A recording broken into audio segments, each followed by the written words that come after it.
Halo, perkenalkan nama saya Michael Pratama Kristiardi dengan NIM 11012001101.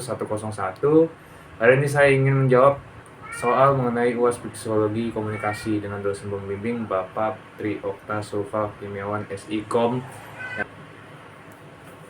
Ya. Soal pertama, komunikasi yang efektif menurut Stewart L. Tops dan Sylvia Moss paling tidak menimbulkan 5 hal, yaitu pengertian, kesenangan, pengaruh pada sikap hubungan yang makin baik, dan tindakan. Yang pertama adalah pengertian. Arti pokok pengertian adalah penerimaan yang cermat atas kandungan rangsangan seperti yang dimaksudkan oleh pengirim pesan. Dalam hal ini, komunikator dikatakan efektif apabila penerima memperoleh pemahaman yang cermat atas pesan yang disampaikan. Kadang-kadang komunikator menyampaikan pesan tanpa disengaja yang juga dipahami dengan baik. Yang kedua adalah kesenangan. Tidak semua komunikasi ditunjukkan untuk menyampaikan maksud tertentu sebenarnya. Tujuannya adalah mazhab analisis transaksional adalah sekedar berkomunikasi dengan orang lain untuk menimbulkan kesejahteraan bersama. Yang ketiga adalah mempengaruhi sikap. Tindakan mempengaruhi orang lain merupakan bagian dari kehidupan sehari-hari. Dalam berbagai situasi kita berusaha mempengaruhi sikap orang lain dan berusaha agar orang lain memahami ucapan kita. Yang selanjutnya adalah memperbaiki hubungan sudah menjadi keyakinan umum bahwa bila seseorang dapat memilih kata yang tepat, mempersiapkannya jauh sebelumnya, dan mengemukakan dengan tepat pula, maka hasil komunikasi yang sempurna dapat dipastikan. Tindakan mendorong orang lain untuk melakukan tindakan yang sesuai dengan yang kita inginkan. Berikutnya adalah soal nomor 2, yaitu tabel tentang 4 teori psikologi komunikasi. Berikut ini adalah penggambaran tentang 4 teori psikologi komunikasi. Nah, berikutnya adalah soal nomor 3. Nah, konsepsi teori psikoanalisis yaitu adalah, dalam teori psikoanalisis menunjukkan bahwa perilaku manusia ini dikuasai oleh personalitasnya atau kepribadiannya.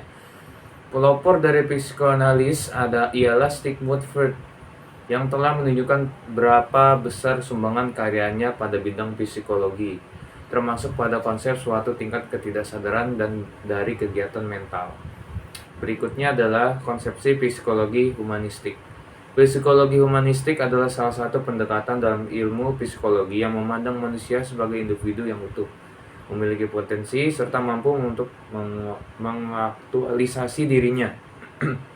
Aliran humanistik lahir pada tahun 1950 sebagai bentuk respon atau reaksi dari pengembangan pendekatan psikoanalisis dan juga behavioristik. Humanistik hadir menolak asumsi pendekatan psikodinamika yang menekankan pada ketidaksadaran dan hal naruriyah yang mempengaruhi seseorang dalam bertindak dan berperilaku.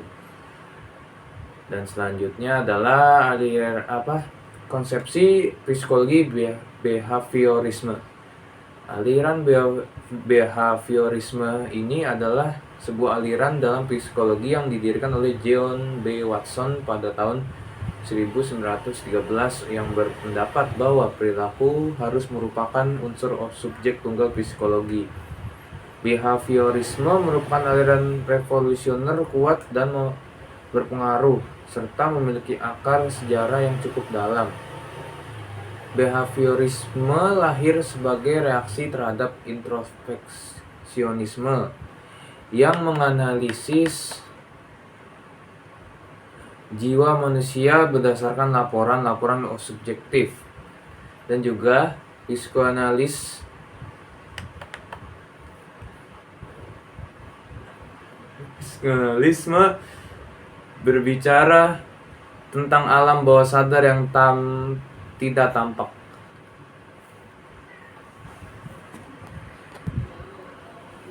Nah, yang selanjutnya adalah konsepsi kognitif. Kognitif adalah ilmu mengenai cara kita berpikir. Ilmu ini sangat berhubungan dengan proses mental kita seperti atensi, persepsi, ingatan, perencanaan fiksi, dan bahasa. Setiap komponen ini sangatlah penting dalam membentuk identitas dan perilaku kita. Pemikiran yang berhubungan dengan konsep ini bisa terjadi secara sadar maupun tidak. Secara sadar kita bisa memperhatikan orang lain, tetapi ketika seseorang yang mencurigakan tiba-tiba terjadi, kita bisa secara tidak sadar melompat.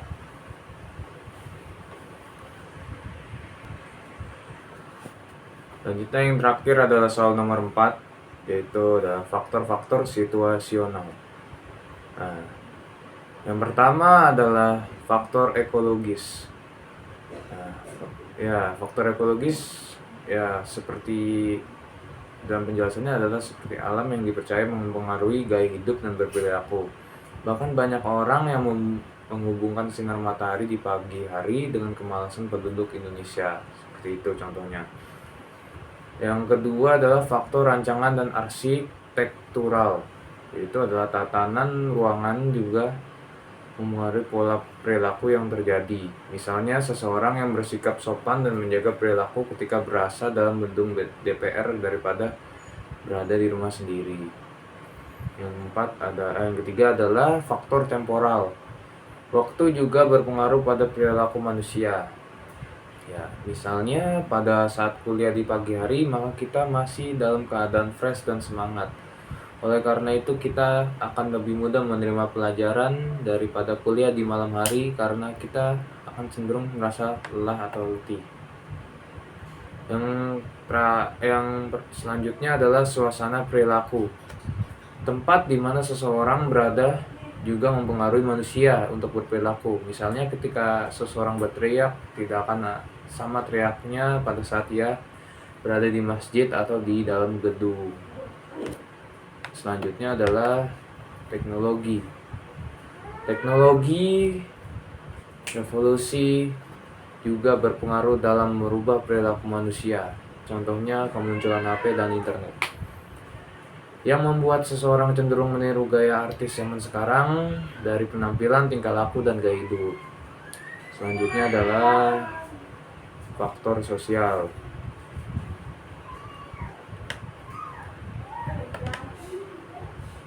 Ini adalah faktor sosial, yaitu faktor yang mempengaruhi perilaku, sistem peranan dalam masyarakat, kelompok dan organisasi, dan karakteristik populasi. Contohnya adalah sikap presiden dengan buruh akan berbeda dengan sikap presiden dari negara lain, sebab hal ini dipengaruhi oleh kelompok DNA organisasi berbeda.